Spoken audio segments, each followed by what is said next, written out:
Falling is a simple level, so this is going to be trying to make this quick. Anyways, I'll go section by section.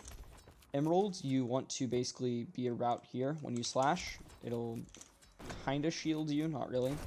And like this, you want to reset if you hit that ledge on any of the routes. There's two other ways.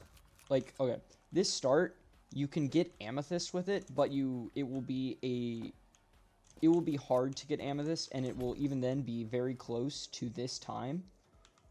In which case, you're better off just doing the other variation. One I found that you can get sapphire with is where you basically jump last second. It's still hard, in which case you might as well just do the other version. But like this, basically. But yeah, you basically just jump last second.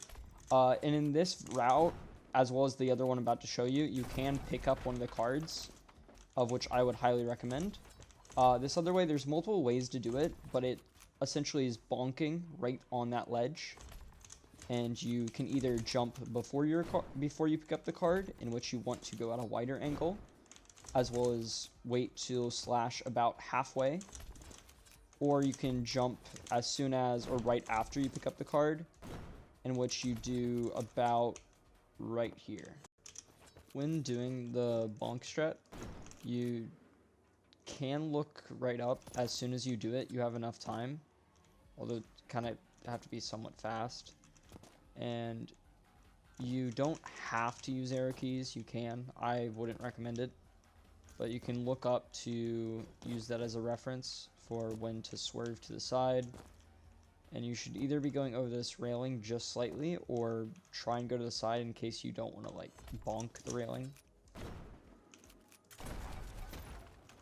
But like that. As mentioned, when you go down, you do not want to land on this ledge at all. But other than that, this is basically the normal route. There's nothing special, unless you are going for world record route, in which these two barnacles, you want to fall in the middle, so when they shoot at you, they go directly up, and you can shoot those as you exit for a speed boost.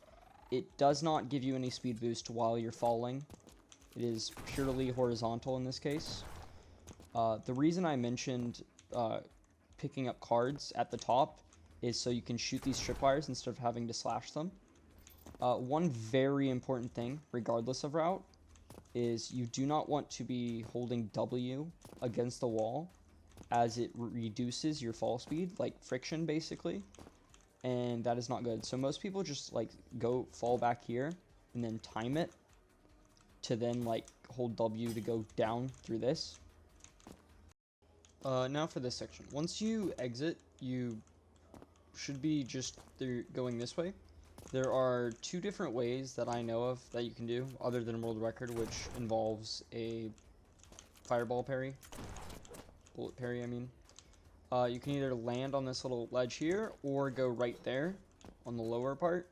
I will say that from my experience, it's kind of, you can fall in the void down if you land there, or try and go there.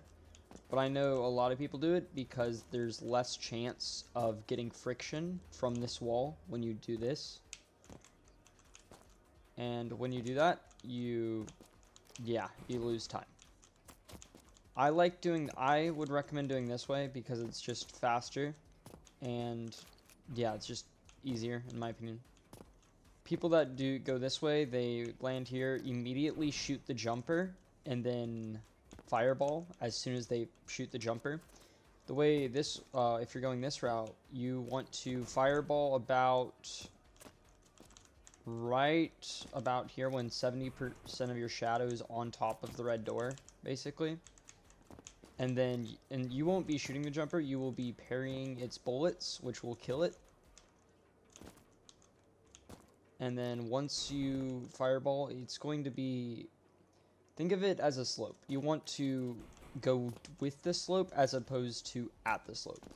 So like you want to fireball down a slope as opposed to at a flat wall. That's how I try and do it.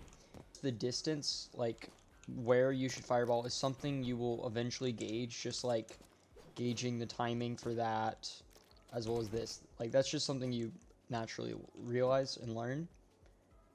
But the fireball will increase your pickup range, and it'll also destroy the door when you fireball about there. Something like this. And when you see how I got the parry, as you can see on the sidebar right there, it'll also give you an extra boost. Once you land here, as soon as you do the parry, you want to turn around, and you'll have the stomp card. For Emerald Route, you can, if you want, shoot these before stomping, but it is much, much slower, and you would probably have a harder time doing Amethyst with that, if it's even possible. I'm actually not sure. But this may look hard. It is a lot simpler than it sounds, but once you turn around and stomp, it is fairly easy to just katana slash the 3 tripwires on your way down. You want to stomp as soon as you can. That would be, well, as soon as you can, that's over this. Like that. But you have a lot more time than you think you do to slash those 3 tripwires. And that's basically the tutorial. So I guess I'll now play my PB run.